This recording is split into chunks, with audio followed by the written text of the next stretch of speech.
So magandang umaga mga kasabay.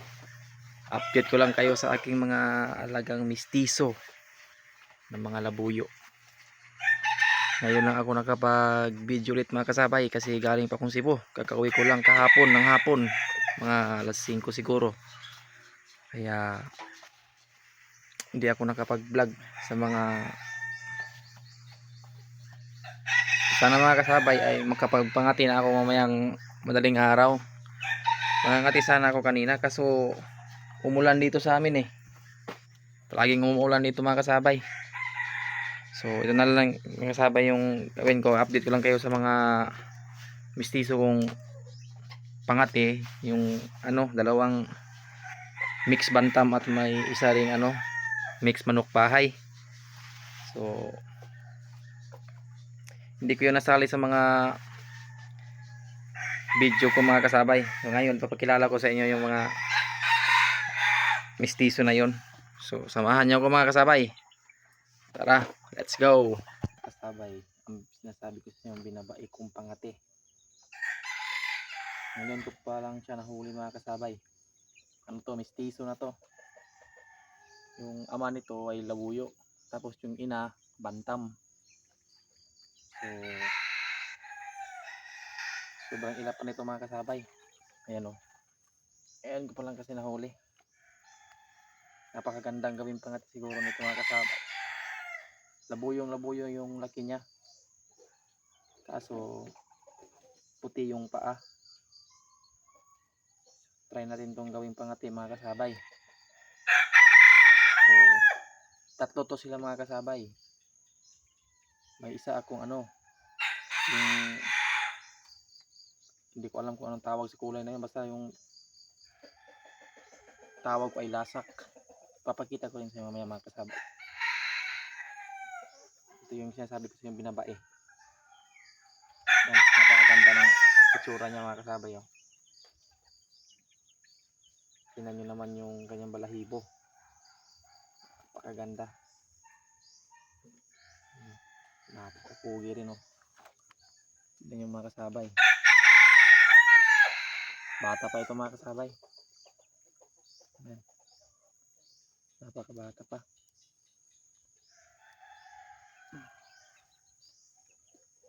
Yan. Subukan natin itong gawin pang ating mga kasabay.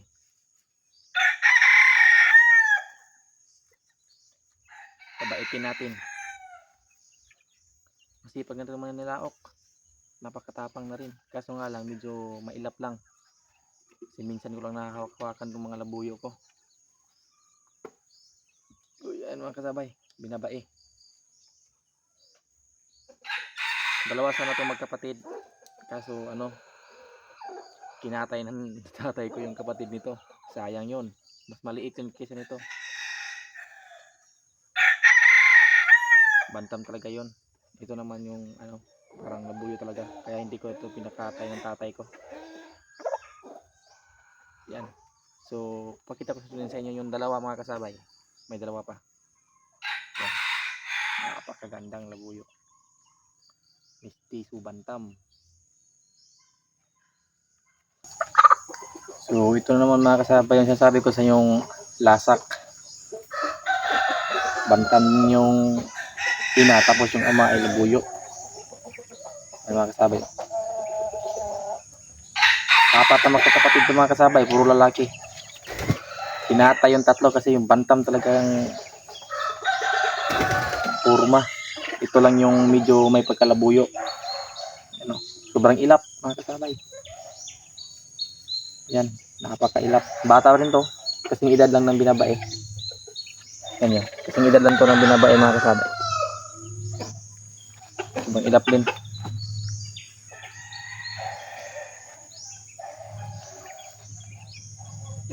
Pwede rin itong gawing pangati kasi yung tilaok nito ay napakaganda. Ang laki ng palong mga kasabay kasi nasa loob ng aking kulungan. Yan, napakagandang kulay. May isa pa mga kasabay, yun talaga yung paborito ko, yung isa nitong lasak. Makikita nyo mamaya mga kasabay. Yan. Matagal na itong nahuli ni Papa kaso di ko lang na di ko lang na sali sa mga update ng labuyo ko. Kasi hirap hawakan eh. Napakailap. Ngayon mailapit pa din siya kaso hindi na katulad nung dati. Ayan, napakaganda mga kasabay. Pati yung kanyang buntot at kulay puti. Hindi gaano kalaki yung katawan niya. Labuyong yung katawan niya. Kaso nga lang yung mukha ay bantam tapos yung paa ay bantam rin. So maganda to gawing pangati mga kasabay. Kasi yung tilaok niya napakaganda talaga. Ayan. Sayang yung mga kapatid nito mga kasabay. Kaso ang liit eh. Para talagang bantam. 3. Puro din lalaki. Ito na lang yung sabi ng Papa na iwan niya. Huwag mong katayin kasi medyo labuyo yung kanyang katawan. Yung forma niya parang labuyo talaga.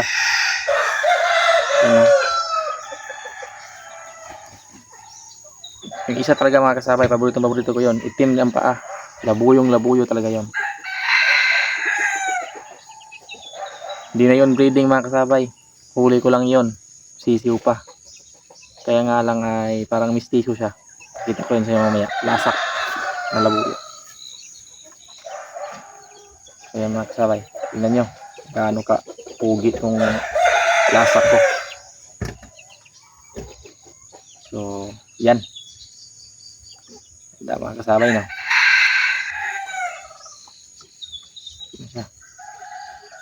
So kunin ko na yung isa mga kasabay. So ito na siya mga kasabay. Yung sinasabi ko sa lasak. Nakahuli ko ng sisiw pa. Yan. Sisiw na ito mga kasabay. Medyo may plastihan yung ulo niya. Ito ang liit ng katawan. Itim pa yung paa. Bata pa rin ito mga kasabay. Maganda siguro ito gawin pa natin. Ito na yun. Maliit niya. Talaga yung pinakapaborito kung kasabay. Yan yung palong. Labuyo talaga. Yan.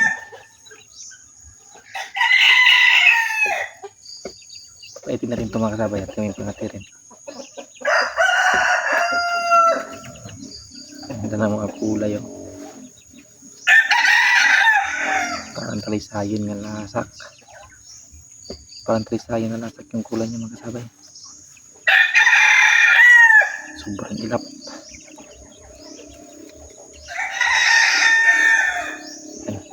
Ganda talaga. Paborito ko ito. Napakaliit. Kaso nga lang mistiso na rin.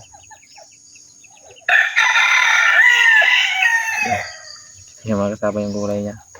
Yung itsura niya. Unique talaga. Sa mga kulay ng mga labuyo. Pagkaganda talaga ng mga kulay. Yan. Yun yung tilaok ni lasak ng isa. Mga kasabay.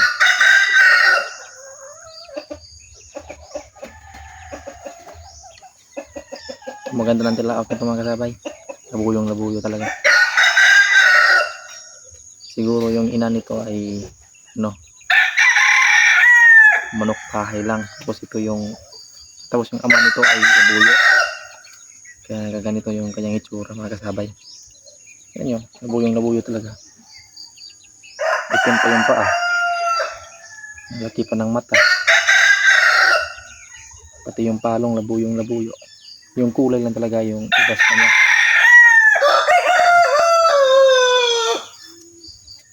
Yung laki ng katawan niya, labuyo.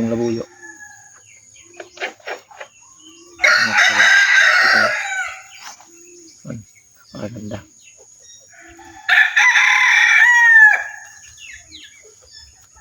So, yan. Na-update na tayo sa ating mga mistiso na pangati mga kasabay.